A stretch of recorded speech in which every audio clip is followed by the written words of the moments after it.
Bueno, comenzamos, si les parece. Muy buenos días. Bueno, hoy tenemos el gusto de tener como invitado al doctor Adrián Alejandro Correndo, quien es doctor en agronomía por la Kansas State University y es donde se encuentra en estos momentos. Así que te agradecemos mucho tu participación, Adrián. Él se formó aquí en la FAUBA, es ingeniero agrónomo y magíster en ciencias del suelo y se especializa en fertilidad de suelos, nutrición de cultivos y manejo de fertilización, y además en el análisis de datos y modelos estadísticos aplicados a la agricultura. Hoy nos va a presentar el rendimiento alcanzable y la textura del suelo regulan la respuesta del maíz al nitrógeno en la región pampeana. Te escuchamos, Adrián, y después nos volvemos a encontrar para preguntas. Perfecto. Muy buenos días a todos. Muchísimas gracias, Gerardo y Florencia, por la invitación. La verdad que es muy grato tener la oportunidad de compartir un poco la investigación que hice. Particularmente esto es parte de mi proyecto de maestría para obtener la maestría en ciencia del suelo en la EPG de la FAUBA. Que fue por allá en el 2018 que me recibí, pero bueno, un tiempo después logramos publicar este trabajo. Primero que nada, muchísimas gracias al International Plant Nutrition Institute, el IPNI. Muchas gracias, Fernando, que está ahí entre los oyentes hoy. Hoy IPNI ya no está más, pero bueno, siempre va a ser parte de mi carrera profesional, donde me formé y tuve la oportunidad de conocer a mi mentor, Fernando García. Hoy día yo formo parte del laboratorio de doctor Ignacio Ciampiti en Kansas State University. Así que bueno, hoy es parte también de esta presentación. Primero que nada, soy solamente yo, Adrián Correndo, el que va a dar la presentación, pero este es un trabajo que incluye muchísimos investigadores de Argentina. Particularmente en este trabajo que publicamos hace muy poquito en Field Crop Research. Somos 40 autores de distintas procedencias, desde la FAUBA, distintos INTAs de Argentina, universidades. Así que bueno, fue muy grato poder compartir esta experiencia con todos ustedes. He ganado muchísimo a nivel profesional y personal. Esperemos que, bueno, pues este tipo de trabajo pueda seguir y podamos seguir generando información que sea útil a nivel aplicado. El escenario en el cual se desarrolló todo mi proyecto de maestría y este trabajo en particular tenía que ver y tiene que ver aún con la muy baja adopción del análisis de suelo como herramienta de diagnóstico. Si bien es bastante utilizado, la tasa de adopción es bastante baja. Está por ahí un número dando vueltas de alrededor de una muestra cada 300 hectáreas, que es un número que Fernando había estimado por ahí en el 2012, 2013, si no me equivoco. Pero bueno, hoy día supongo que debemos seguir en los mismos números. Entonces, esto refleja de alguna manera que la percepción del usuario que denota una falta de confianza en la herramienta o hay una relación costo-beneficio que no termina de cerrar al usuario del análisis de suelo, ¿no? Que son los productores, asesores. La parte positiva del escenario es que a través de los años Argentina generaron muchísima información, hay muchísimos datos dando vueltas, aunque la mayoría no estén publicados en trabajos formales de investigación bajo revisión. Sin embargo, hay una abundancia de datos dispersos. Entonces, la pregunta que nos hacíamos para ese entonces es si de alguna manera al integrar esos datos que están dispersos, podemos generar mejores interpretaciones que sean más atractivas para los usuarios del análisis de suelo. Ese es el contexto en el cual se desarrolló este trabajo. Los objetivos particulares de este capítulo de mi maestría tienen que ver con el modelo más usado que involucra análisis de suelo para maíz, que es el modelo de rendimiento versus el nitrógeno disponible, como el nitrógeno en el suelo a los 60 centímetros más el nitrógeno del fertilizante. Y la idea fue poder incorporar la influencia de factores que regulen dos aspectos fundamentales, si ustedes quieren, de la respuesta a nitrógeno. Una tiene que ver con la demanda del cultivo y otra tiene que ver con algún factor que regule la oferta del suelo de nitrógeno. Y además de eso, lo que pretendemos es poder generar un modelo que sea robusto, pero que sea lo más simple posible. ¿Está bien? Esa fue la idea de este trabajo. Poder incorporar factores que tengan que ver con la demanda y con la oferta del suelo, pero de una manera sencilla y simple para poder mejorar este aspecto de la confianza del productor en algún modelo que sea simple y atractivo. Las hipótesis de este trabajo son, por supuesto, que la respuesta de nitrógeno maíz depende de estos factores regulando la demanda. Particularmente nosotros pusimos al rendimiento alcanzable como el factor regulando la demanda del cultivo y la textura del suelo como uno de los factores fundamentales regulando la oferta de nitrógeno del suelo. Y eso va a afectar los patrones de respuesta a nitrógeno en maíz. Esas fueron las hipótesis de este trabajo. La metodología que llevamos a cabo tiene que ver con una revisión de datos a través de los años, la cual incluye trabajos publicados como no publicados, que lo que llamamos la literatura gris, que en este caso fueron la mayoría de esos ensayos. A esa base de datos le aplicamos ciertos filtros, como tenía que ver solo usar ensayos que tengan repeticiones, que tengan reportados datos de rendimientos absoluto por tratamiento y por supuesto que tengan reportado el análisis de nitrógeno en el suelo para poder desarrollar este modelo. Una vez se tenía la base de datos y filtrada, depurada, procedimos a realizar los análisis, desde análisis descriptivos y después mezclando los modelos de regresión de este modelo de rendimiento versus nitrógeno disponible, aplicando una técnica que se llama bootstrapping, que lo vamos a explicar un poquito más en detalle luego.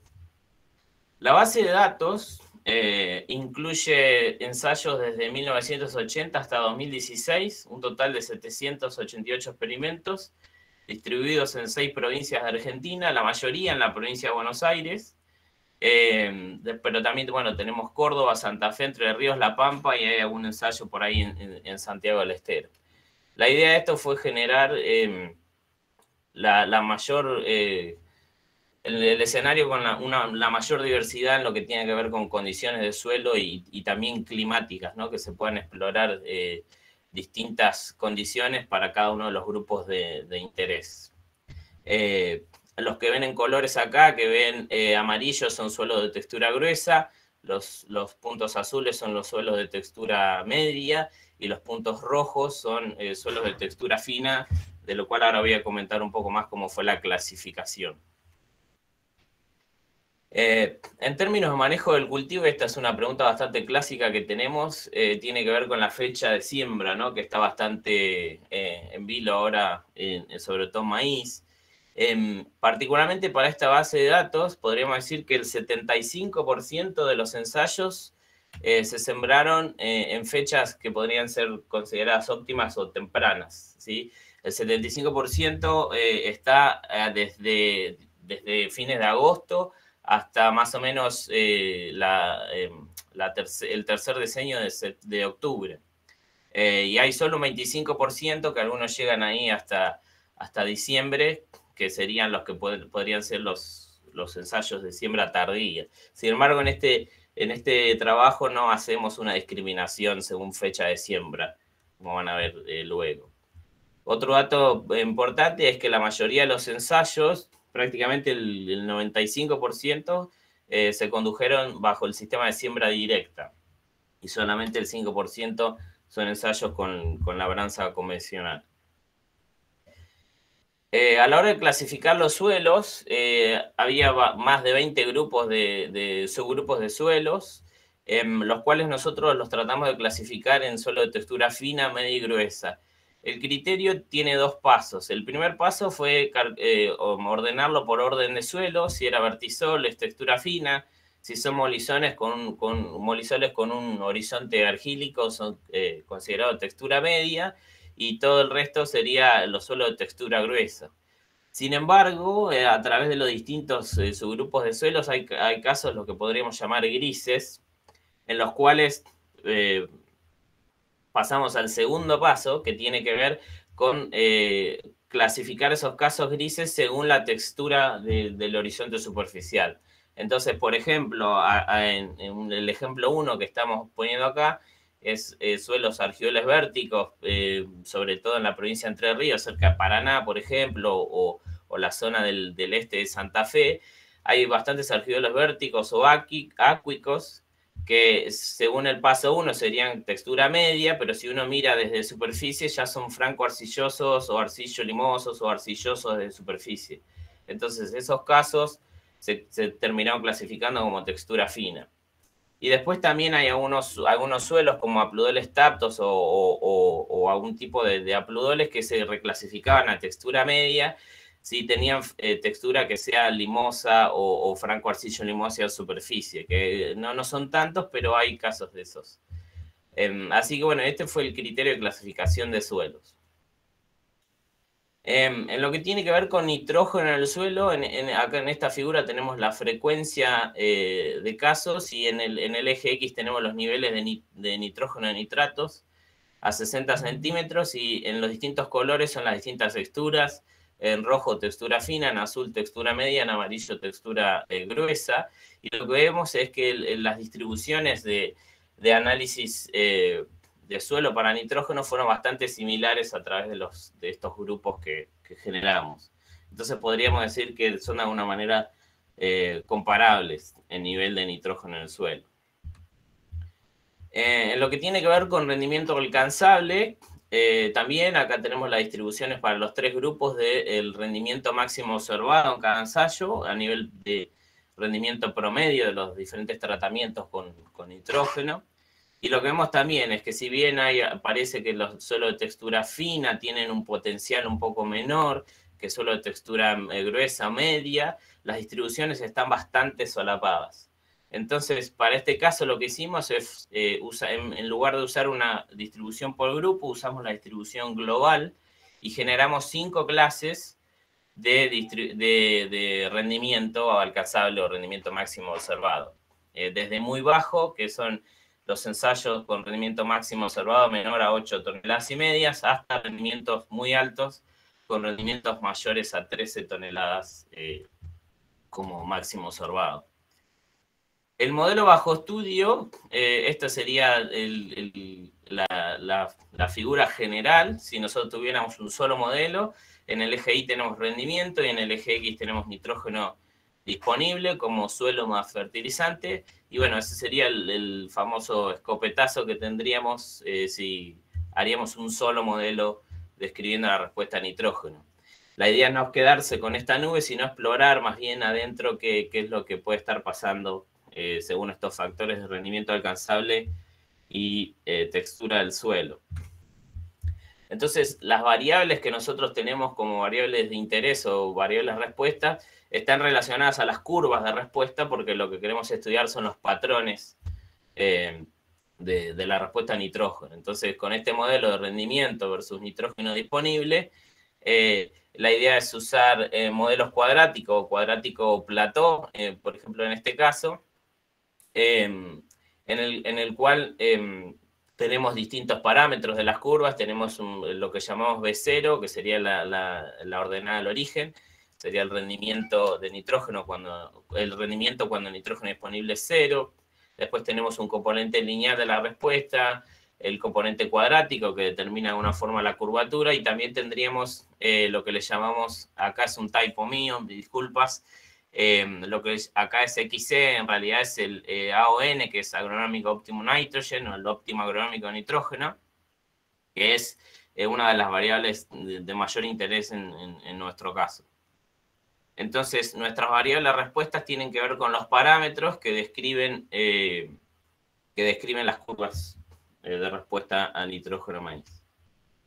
Entonces los factores que teníamos son rendimiento alcanzable con 5 clases, desde muy bajo hasta muy alto, y textura del suelo con 3 clases, de fina, media y gruesa, y también tenemos la interacción entre ambos, ¿no? Que serían 15 grupos, combinando ambos factores. Entonces, El modelo que nosotros utilizamos es un modelo que le llamamos anidado, en el cual vamos a tener un modelo completo, que sería el modelo más complejo posible en función de estos factores, combinando los dos, rendimiento alcanzable y textura. Sería un modelo con 15 curvas describiendo la respuesta de maíz. Y después tenemos lo que le llamamos modelos reducidos, en los cuales tendríamos la división solo considerando rendimiento alcanzable, con 5 curvas. Tenemos un modelo de textura, que sería solamente con 3 curvas, dependiendo de si es fina, media y gruesa. O tendríamos un modelo general, o el modelo más simple posible, que sería esa figura que le mostré, utilizando una sola curva de respuesta.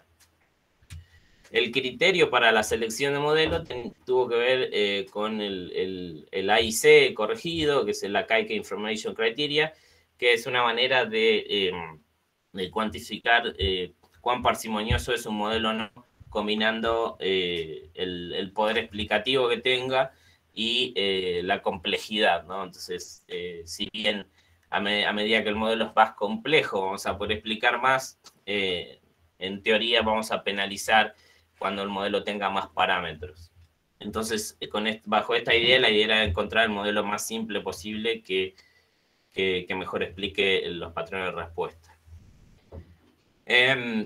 Como un pasito adicional, lo que quisimos aplicar fue una técnica que es bastante vieja en realidad, pero en los últimos años se volvió mucho más fácil de poder correr, sobre todo con el desarrollo de software como R, que es el bootstrapping. El bootstrapping es simplemente una técnica de remuestreo con reemplazo, se llama, en el cual nosotros tenemos una muestra que sería todos nuestros puntos, que eran más de 3.000 puntos de rendimiento con un nivel de nitrógeno disponible que les correspondía. Esa sería nuestra muestra de la población, ¿no? O sea, todos los datos que juntamos de la revisión. Entonces nosotros tendríamos una muestra de tamaño n, ¿está bien? La idea del bootstrapping es que nosotros podemos utilizar la data de esa muestra y generar k muestras de tamaño n también. Por eso se dice que es con reemplazo with replacement en inglés, ¿no? Entonces nosotros vamos a generar remuestreos de esa data, submuestras, y de esa manera, en lugar de tener solamente un parámetro o un valor de cada parámetro de interés, que sería el de nuestra muestra, nosotros vamos a generar K muestras, y de esa manera podemos generar una distribución de los parámetros de interés, que pueden ir desde el AIC, que era midiendo la parsimonia del modelo, o el R cuadrado ajustado, los distintos parámetros que nosotros tenemos como interés. Entonces, el objetivo de esto es tener un valor que sea como el más probable de cada uno de estos parámetros de interés, pero también tener una idea de cuál es la variabilidad de esos datos en la muestra que nosotros tenemos como la muestra para hacer inferencia. Yendo un poco al resumen y mostrando en este caso el score de AIC, la idea es que mientras más bajo es el modelo, mejor es, y el modelo que resultó mejor con un AIC menor es el modelo utilizando cuadrático plató, comparamos los dos, cuadrático plató, pero el mejor modelo resultante fue incluyendo el plató del modelo completo. La comparación fue con las medianas. Si ven, por ejemplo, tiene un AIC de 50.000, el valor no tiene mucho sentido, sino es la comparación entre modelos. Se podría decir que un modelo con una diferencia de 2 a 5 de AIC ya sería mejor que otro. Y si vemos acá el modelo respecto del segundo mejor, tiene una diferencia de más de 300. Entonces, ese modelo completo, combinando los dos factores, rendimiento y textura, fue el que mejor explica nuestra población de datos. Entonces el modelo que nosotros generamos es un modelo incluyendo todas estas curvas, las 15, combinando los niveles de rendimiento y los niveles de rendimiento y la textura de suelo. El modelo en general tiene un R cuadrado ajustado de más o menos el 50%, pero este ajuste del modelo varía dependiendo del nivel de rendimiento. Particularmente a niveles de rendimientos muy bajos, el modelo ajusta, es bastante pobre el ajuste que tiene, y a medida que nos movemos hacia rendimientos más altos, las curvas de respuesta tienen un mayor poder explicativo. Visualmente lo podemos observar de distintas maneras. En este caso vamos tenemos las curvas de rendimiento alcanzable desde muy bajo hasta muy alto en los 3 grupos de textura, fina, media y gruesa, y lo que vemos es cómo esas curvas se diferencian claramente adentro de cada grupo de textura de suelo. Y también podemos ver que las ordenadas al origen son diferentes dependiendo del nivel de rendimiento.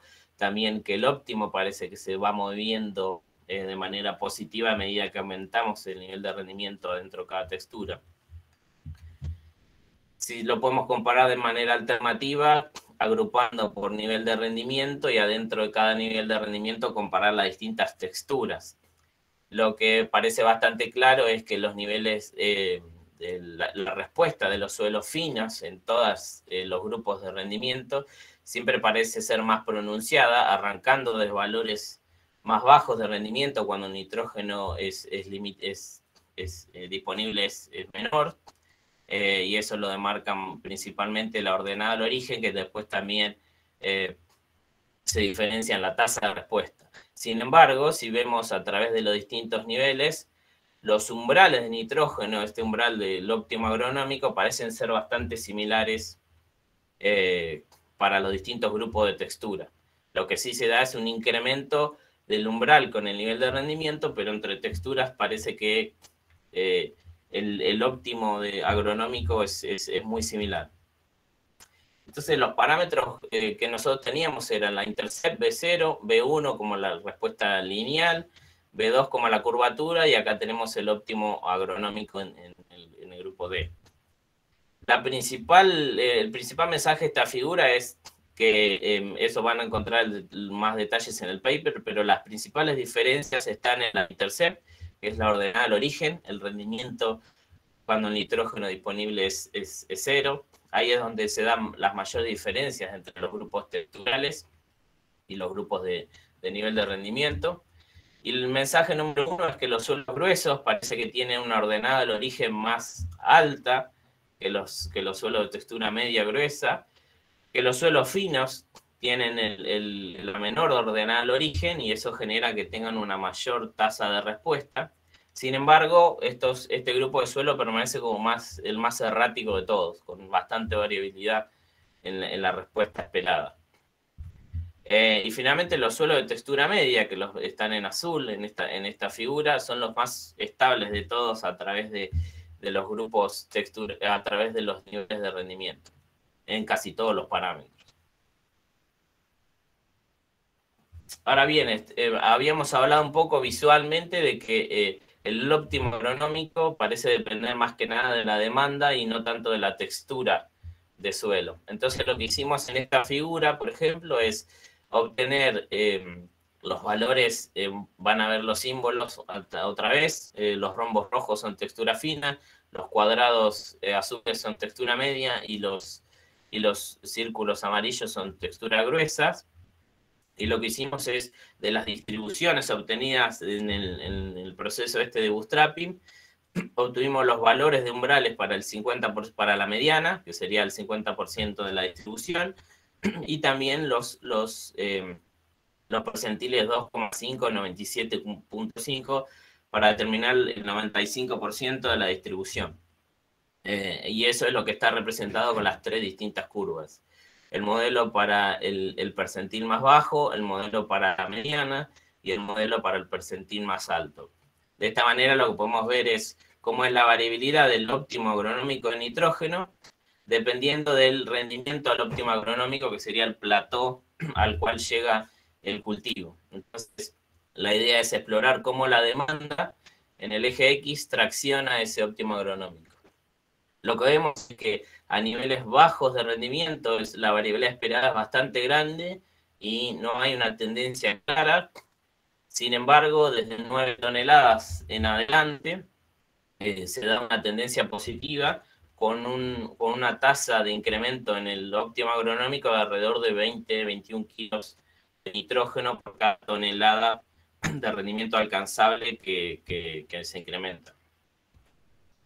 El segundo mensaje de esta figura es que hay bastante incertidumbre a niveles bajos de rendimiento alcanzable, pero también a niveles altos.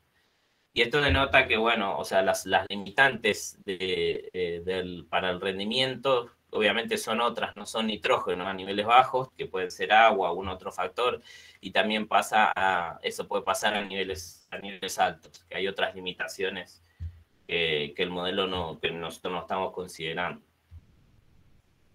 También se puede explorar, y esto lo hicimos en el trabajo, explorar cómo es obtener el óptimo económico, simplemente usando la primera derivada de cada una de las funciones para los distintos niveles de rendimiento, las distintas subfiguras, y las texturas están en distintos colores: en rojo textura fina, en azul textura media, en amarillo textura gruesa.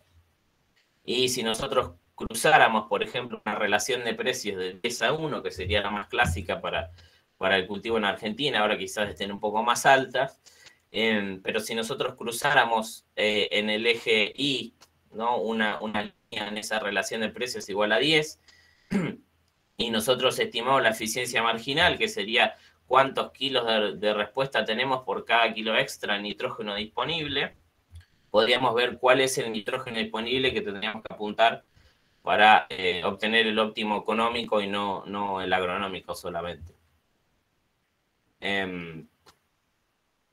Así que bueno, en esta figura lo que vemos es cómo ese óptimo económico también se incrementa a medida que incrementamos el potencial de rendimiento, ¿no? Pasando de alrededor de 100 kilos de nitrógeno disponible, dependiendo también del nitrógeno del suelo. Si nosotros lo usamos como líneas verticales, si tendríamos 40 kilos de nitrógeno en el suelo, o tendríamos 80, o tendríamos 120.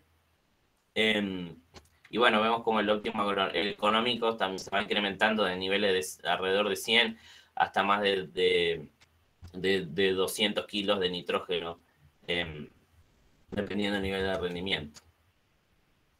Una cosa extra que hicimos, que yo no lo escribí en los objetivos, pero sí en el paper lo que hicimos explorar, es que además de los parámetros de respuesta, también podríamos estudiar cómo son las eficiencias o las productividades en el uso de nitrógeno. Un primer índice que quisimos explorar fue la productividad parcial de nitrógeno, pero en lugar de usar como nitrógeno del fertilizante, usamos nitrógeno disponible, y eso es lo que ven en el eje Y. Serían los kilos de rendimiento por cada kilo de nitrógeno disponible.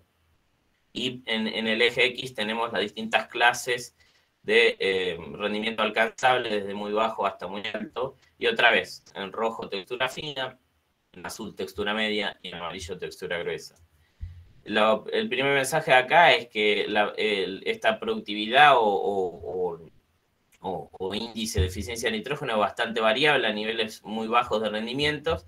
Sin embargo, al óptimo agronómico, esta eficiencia o productividad, si nosotros identificamos bien el ambiente de rendimiento, podríamos mantenerla a través de los distintos niveles de rendimiento alcanzable. Esto quiere decir que si estamos pegándole al óptimo agronómico, vamos a mantener una eficiencia en el uso de nitrógeno disponible de alrededor de 50 kilos de rendimiento por cada kilo de nitrógeno disponible total, como suelo más fertilizante. Así que esto nos daría una idea de la productividad potencial del nitrógeno o de este índice de disponibilidad que usamos en el modelo. Ahora bien, no es solo nitrógeno disponible, sino también cómo es la eficiencia en el uso del fertilizante. Para eso lo que utilizamos es creamos 3 escenarios hipotéticos. El primero que van a ver en este primer panel es con un nitrógeno, un nitrógeno en el suelo de 40 kilos, un nitrógeno de 80, un nitrógeno como nitrato en 120 kilos por hectárea, y en el eje Y lo que tenemos es la eficiencia agronómica, como los kilos de respuesta en rendimiento por cada kilo de fertilizante, y en el eje X lo que tenemos son los ambientes de rendimiento. El primer mensaje de esto es, como ustedes lo van a ver en las cajas rojas, en los box plots, es que los suelos finos parecen ser más eficientes en la respuesta a nitrógeno, pero también más erráticos. Y segundo es que, bueno, a medida que tenemos mayor nitrógeno en el suelo, estas diferencias entre clases texturales se diluyen y los suelos tienden a ser más similares. Otra vez, si nosotros observamos, sobre todo en los suelos de textura medias y gruesas, al óptimo agronómico, si está bien identificado, seríamos capaces de mantener eficiencias bastante estables a través de los niveles de rendimiento. Siempre, como digo, identificando bien y pegándole a un nivel cercano al óptimo agronómico. También podemos calcular la productividad parcial del nitrógeno fertilizante, como los kilos de rendimiento por kilo de nitrógeno de fertilizante. Acá no es respuesta, sino que es rendimiento total. Eso es lo que está en el eje Y. Y en el eje X, otra vez, las distintas clases de rendimiento para los tres casos hipotéticos de teniendo 40 kilos de nitrógeno en el suelo, 80 kilos o 120.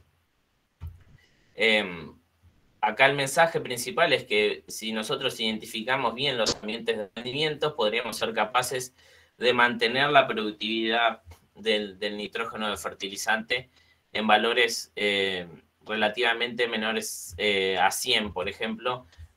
Si vamos a una disponibilidad de 80 kilos, que sería más o menos el promedio que se observa a nivel nacional, y lo que observamos nosotros en esta base de datos, el promedio nacional que nosotros tenemos de productividad parcial de nitrógeno en fertilizante está entre 120 a más de 150 kilos de rendimiento por kilo de nitrógeno. Sin embargo, tendríamos que estar apuntando a niveles más bajos, porque a este nivel de productividad parcial estamos minando nitrógeno del suelo. Idealmente tendríamos que apuntar a valores menores a 100. En nuestra base de datos, lo que nosotros observamos es que para una disponibilidad de 80 kilos, si nosotros identificamos bien el ambiente de rendimiento, podríamos ser capaces de mantener eficiencias de entre 65 a 120 y no de mayores a 120 o a más de 150. Entonces, identificar bien los ambientes de rendimiento sería clave para poder obtener productividades parciales de nitrógeno que sean más sustentables a nivel regional. Entonces, bueno, resumiendo un poco, la idea y la hipótesis general que teníamos es, bueno, que en el modelo de rendimiento de maíz versus un nitrógeno disponible, los patrones de respuesta están regulados por, número uno, la variable más importante pareciera el rendimiento alcanzable, que regula la demanda y así regula particularmente el óptimo agronómico al cual deberíamos apuntar, y esto es independiente de la textura del suelo. Segundo, que una vez bien definido el nivel de rendimiento alcanzable, la textura del suelo es el factor que regula la respuesta hasta ese nivel óptimo. A medida que estamos más cerca del nivel óptimo, las diferencias entre clases texturales son menores, pero a medida que nos quedamos cortos de nitrógeno, estas diferencias son mayores. Por eso, el principal parámetro que marca estas diferencias es el rendimiento sin nitrógeno, como el B0, o la ordenada el origen de los modelos. Luego que en el modelo destaca, ¿no?, la importancia de identificar los ambientes de rendimiento para mantener eficiencias adecuadas o los distintos indicadores en el uso de nitrógeno. Que el modelo propuesto presenta que es efectivo, ¿no?, y que también es relativamente simple como para poder resultar atractivo para el usuario. Y tercero, bueno, como próximos pasos, por supuesto, habría que evaluar más factores relacionados al clima y manejo, pero para esto es mejorar la disponibilidad y cuán balanceado sea la calidad de los metadatos, ¿no? O sea, las variables que vamos a tener como fecha de siembra o distinto manejo del cultivo, como el manejo, la estrategia de manejo del fertilizante, momento de aplicación, fecha de siembra. Hay muchos más factores para explorar. Y también, por supuesto, la idea es que esto se pueda repetir para otros nutrientes. En particular, nosotros estamos trabajando ahora para fósforo en maíz y también en soja.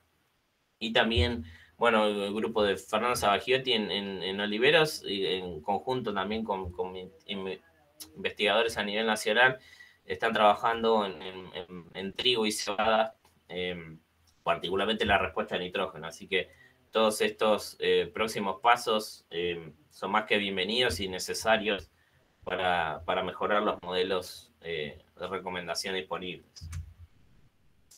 Bueno, con todo esto les agradezco mucho y estoy disponible para cualquier pregunta que puedan tener.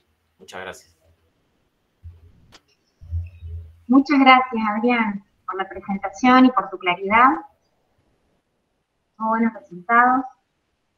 Y bueno, les doy lugar a los especialistas en el tema. Si quieren consultarle algo, preguntar algo. Puede ser a través del chat también, los que no tienen micrófono.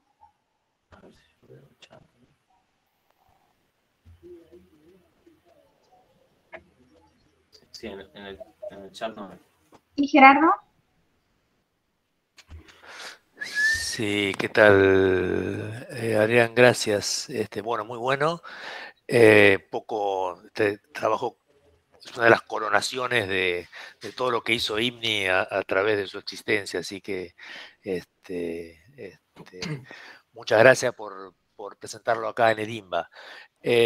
Adrián, una cosa, un poco Sí. para darle una salida práctica a esa conclusión de identificar los ambientes de rendimiento, ¿sí? Sí. ¿Qué podés decir de cómo cuestión práctica hacemos para elegir cuál de las 5 categorías, creo que eran, para empezar a hacer rodar el modelo? Y después la otra pregunta, que después la repasamos, es si asumo que acá estás pensando en suelos que no le falte fósforo, y en el caso que le falte fósforo, ahí entra a jugar cuál, o sea, le baja la categoría al óptimo o al rendimiento alcanzable. ¿Está bien? Sí, perfecto. Voy a contestar la primera y después Sí. te pregunto la segunda, que por ahí no Okay. no la agarré tan al vuelo.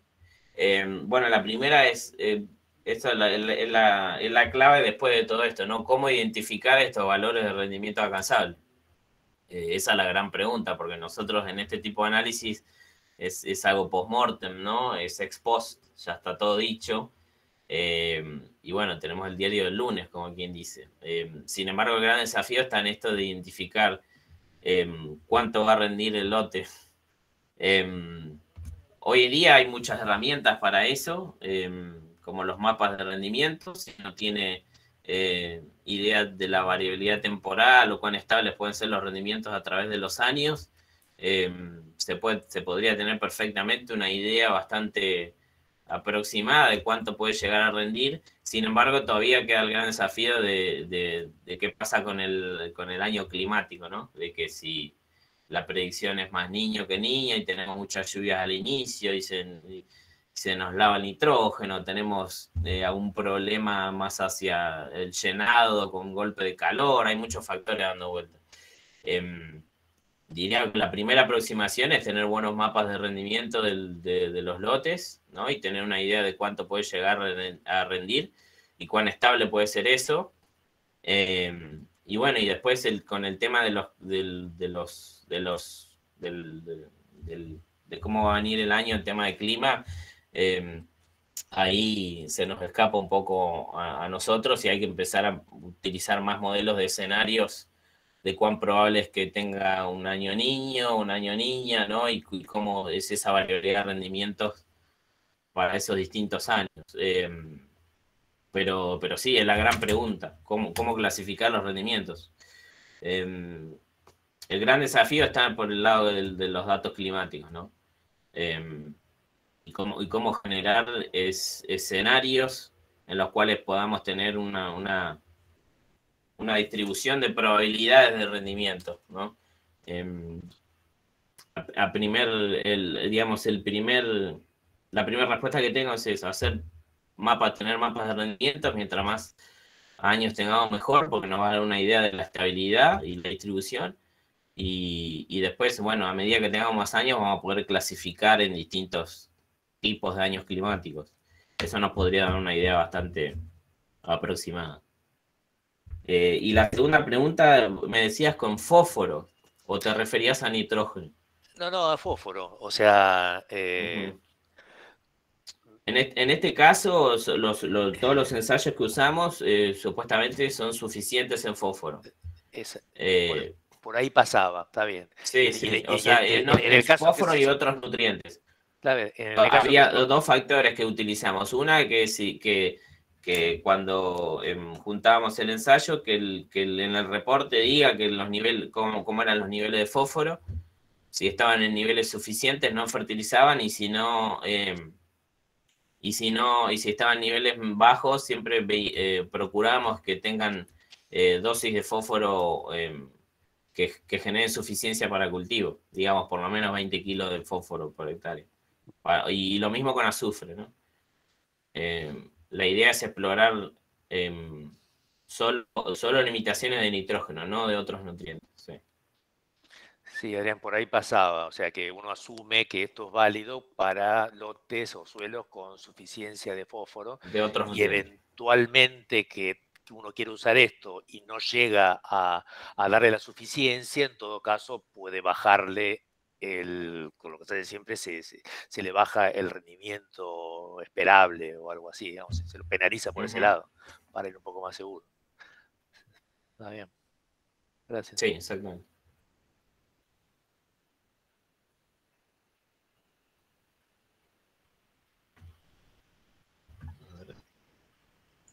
Adri, perdón, yo hago una consulta. Soy Paula Girón.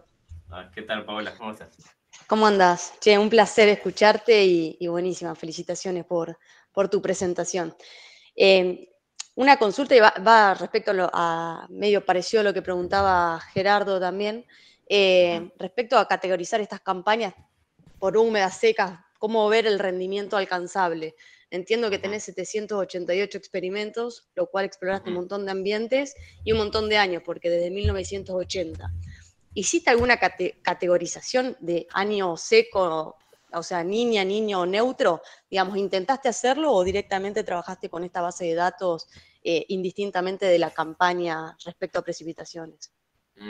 Sí, en esta base de datos también juntamos datos de precipitaciones como aproximada durante el ciclo, desde la siembra hasta una fecha aproximada de madurez. Una de las cosas que exploramos acá es que, bueno, también estimamos una fecha probable de R1 y también tratamos de ver las lluvias alrededor de R1 o del mes, ¿no? Alrededor de R1 estimado. Y yo no hice una clasificación de esto entre años, como digamos, niño, neutro.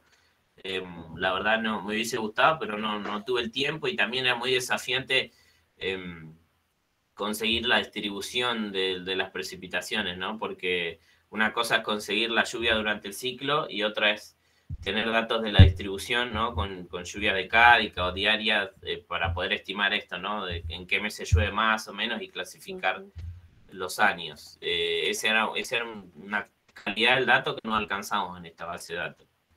Lo que sí veíamos es que en los ambientes de rendimientos muy bajos, nosotros probamos otro modelo, lo puse en mi tesis de maestría, está algo de eso. Probamos otro modelo en el cual pusimos además de como un modelo de regresión múltiple, que además de usar nitrógeno disponible usamos las lluvias. Y lo que veía es que la lluvia entra como un factor más importante que nitrógeno a niveles de rendimiento muy bajo. Eso era lo que yo decía, es que bueno, a esos niveles de rendimiento potenciales de menos de 8 toneladas, el factor limitante no es nitrógeno, por eso los modelos ajustan mal. Ahí la principal variable era las precipitaciones en el ciclo. Sí. Claro, claro.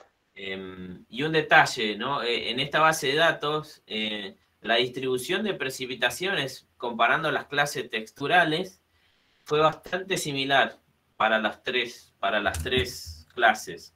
Eso es algo que lo muestro, a ver si voy rápido, que quizás haya un tipo de efecto confundido acá, ¿no? Esto es las precipitaciones durante el ciclo para las tres clases texturales. Y uno a priori esperaría que las clases de textura gruesa, que están más al oeste, tengan una distribución más corrida hacia la izquierda, ¿no? A valores menores. Sin embargo, en los años que se hicieron estos ensayos, justo coinciden o sea, la distribución de valores es bastante parecida. Así que quizás haya un efecto confundido ahí, que hay años los años de los suelos de textura gruesa o los suelos de textura fina no se alcanzaron a diferenciar, que uno diga, bueno, tengo más lluvias hacia el este o más hacia el oeste, que sería lo más esperable. Particularmente para esta base de datos, la distribución de lluvias es bastante similar. Gracias, Adri. Sí. Fernando, ¿querés hacer una pregunta?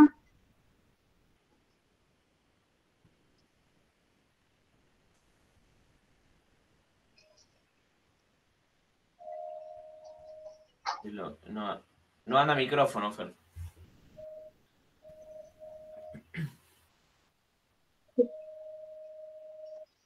Estás muteado. Sí.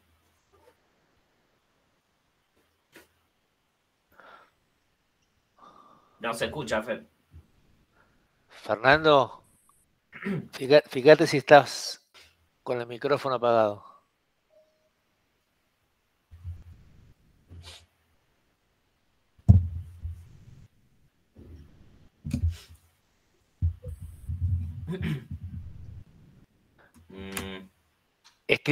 Escribíla, Fernando. Sí. Okay. Mientras tanto, Adrián, en función Sí. de esta respuesta a Paula, Sí. de acuerdo a tu experiencia, o sea, ¿convendría hacer este tipo de modelos a nivel de gran área como la hiciste vos? ¿O lo tradicional que es hacer áreas más concentradas, digamos, oeste de Buenos Aires, sur de Córdoba? Sí. Tradicionalmente, viste, los modelos de nitrógeno tendían a hacer, o sea, lo de sudeste hacían lo suyo, el oeste, y acá vos abriste una nueva puerta de hacer algo global. En función del futuro, ¿qué ventajas y desventajas ves a las dos aproximaciones? Sí, perfecto. La pregunta es excelente. Sí, a ver, en el tema de analizar datos de revisión, así como nos traen la ventaja, si vos querés, de poder identificar patrones que a nivel de ensayos específicos no podemos observar, ¿no? Por eso la idea era explorar patrones de respuesta, ¿no? A ver si de alguna manera podemos identificar esto. Después está, bueno, la variabilidad que maneja el productor a nivel de lote, que no necesariamente puedes llegar a seguir exactamente estos patrones, ¿no? Para eso, bueno, hace falta tener idea de cómo es la variabilidad espacial, identificar ambientes, y habría que hacer, no sé, van a hacer franjas adentro de los lotes, ¿no? Adentro de cada ambiente en los lotes, para poder identificar, ¿no? El patrón específico de respuesta en mi campo y cómo eso varía a través de los años. Son dos cosas diferentes, ¿no? Creo que las dos merecen seguir explorando mucho más, hoy día con la disponibilidad de herramientas como los monitores de rendimiento o prescripciones variables de nitrógeno, habría que explorar muchísimo más y acercarse mucho más a la variabilidad que maneja el productor adentro del lote y a través de los años, ¿no? Porque a ver, una de las cosas de las revisiones es que, bueno, tenemos efectos confundidos que nosotros no estamos viendo, que esos efectos quizás están en la variabilidad de los datos, ¿no? O sea, si usted veían en estos modelos, tiene un R cuadrado entre 0,4, 0,6, 0,7, algunos casi, pero el resto es variabilidad, que puede tener que ver con distintos factores específicos. Esto así a base de datos grandes nos permite identificar patrones de respuestas a condiciones ambientales, como en este caso textura del suelo, como yo hice para acá, para Estados Unidos, explorando variabilidad climática a nivel regional, pero también hay que explorar a nivel de lote y ver, acercarse más hacia la variabilidad que maneja el productor dentro del lote, ¿no? Creo que ahí hay que explorar mucho más los modelos que hay, ¿no? De cómo usar toda la data espacial, porque hoy día con un monitor de rendimiento generamos millones de puntos por lote que bueno, esa data hay que explorarla, hay que explotarla y sacarle todo el jugo que se pueda también. Sí, la pregunta de Fernando venía en relación a esto, porque él te preguntaba si no te parece que se podría intentar clasificar los experimentos por área geográfica, que ahí implica ya una variedad climática, y que para estimar potencial de rendimiento, el uso de modelos de simulación sería una herramienta, y también determinando probabilidades de rendimiento con una serie climática. Sí.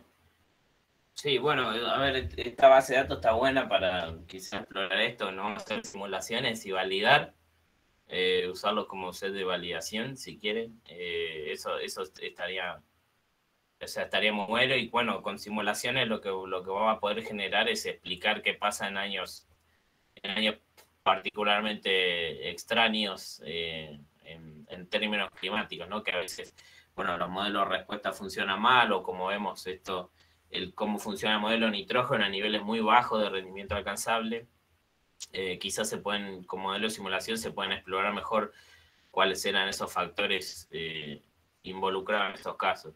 A medida que vayamos más a nivel regional, sí, lo que hay que explorar es, ¿no? Y a medida que tengamos datos climáticos a través de los años, podamos explorar la variabilidad temporal, ¿no? Adentro de cada región. Sí, ahí coincido. Ese es otro de los pasos que se pueden dar, ¿no? O sea, cómo incorporar los modelos y, bueno, si tenemos datos climáticos a través de los años de serie, podemos estimar la probabilidad de ocurrencia de distintos eventos como año niño, niña y neutro, y ver cómo el cultivo responde a nitrógeno en esos escenarios. Pero sí, hace falta más datos. 788 diría que parece un montón, pero cuando empezamos a querer generar un montón de subpoblaciones o combinaciones de factores en particular, no es un montón. Es poco todavía, hay que juntar bastante más datos.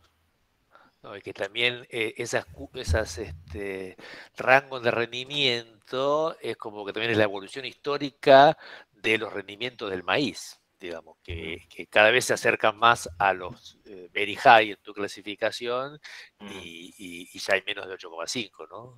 Sí.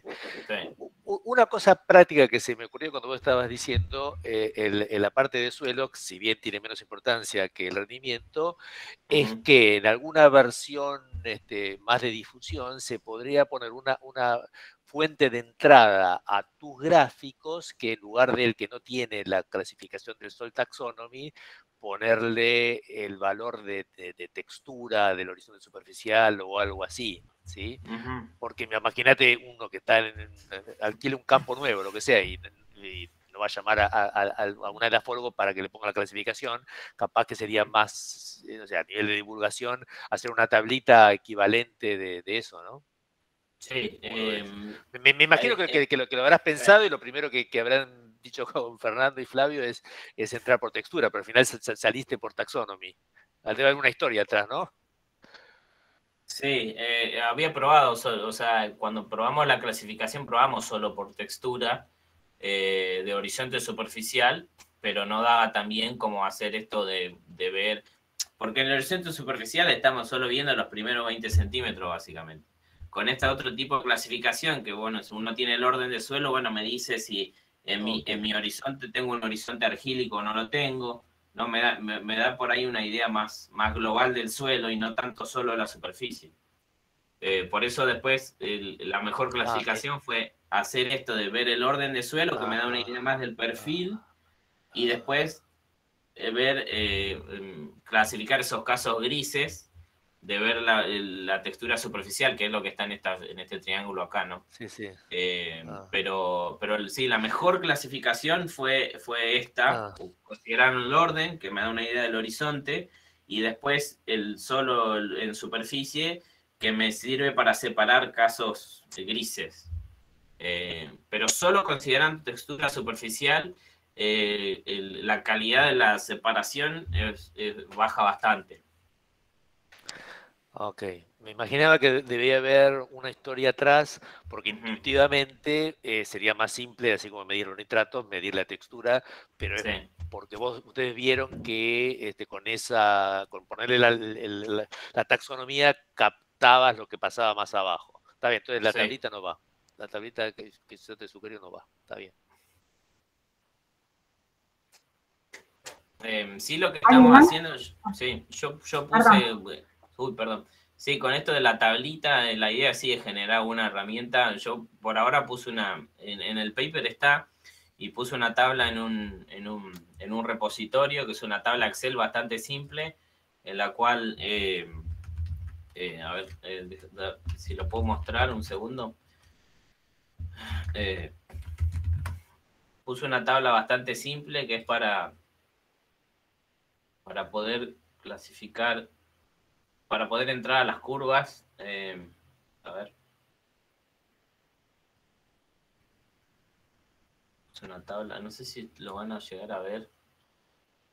Ah, no lo ven ahí ustedes. Pero bueno, pusimos una tabla Excel en la que uno puede decir en qué ambiente de rendimiento estoy y qué textura creo que estoy.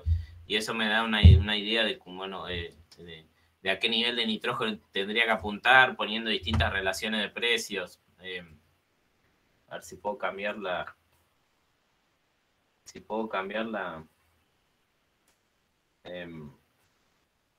No puedo cambiar la pantalla. Dame un segundo. Pero bueno, la idea está esa tabla que está disponible, que es bastante sencilla. Hay que especificar el nivel de nitrógeno del suelo que tenés y bueno, en qué grupo estás de estos de combinando nivel de rendimiento alcanzable y textura de suelo. Y la idea es generar, más allá del Excel, es poder generar una app también bastante simple, que se pueda usar esta clasificación de los 15 subgrupos, decir en cuál estoy, poner una relación de precio y decir, bueno, a este nivel de nitrógeno tendría que apuntar. Pero sí, la idea es poder generar, hoy día necesitamos cosas simples y que estén a mano, ¿no? Y la idea es poder generar este tipo de herramientas. La idea es generar una app, una web app que se hace con R, que se llama RShiny. Y es una cosa que vos entras a una URL y pones estos datos como input y la idea es que te muestre las curvas y a qué nivel de nitrógeno tendrías que apuntar. Como una aproximación bastante grosera, ¿no? Pero la idea sí es generar ese tipo de herramientas.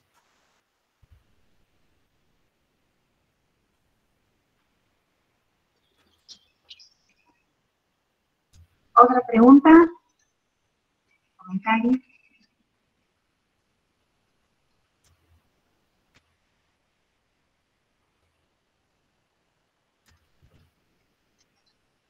Bueno, si no hay más preguntas, agradecemos mucho a Adrián nuevamente. Y bueno, está tu contacto, por si alguien precisa contactarte. Vos hablaste con un compañero que está en el tema también, análisis de datos. Y bueno, nos encontramos para el próximo seminario de acá a 15 días, ya para cerrar el ciclo de este año. Gracias por participar a todos. Gracias. Y muchas gracias. Adrián, saludos, un abrazo. Chao, gracias. Chao, chao. Gracias. Chao. Chao. Chao, gracias. Chao, nos vemos. Chao. Gracias. Gracias.